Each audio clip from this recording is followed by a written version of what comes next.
Muling dumagsa sa labas ng testing centers ang mga taga-suporta ngayong huling araw ng bar exams. May ulat si Joshua Garcia.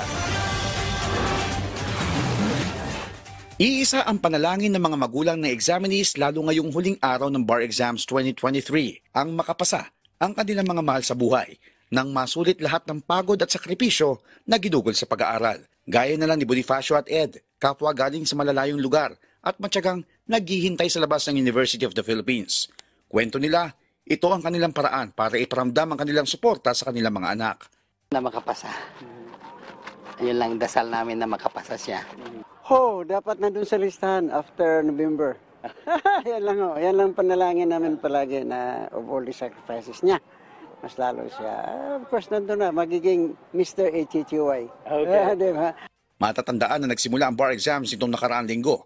Ayon sa huling tala sa official Facebook post ng Supreme Court, nasa mahigit 10,000 examinees ang kumuha ng pagsusulit ngayong araw sa mga universidad at kolehiyo sa iba't ibang panig ng bansa.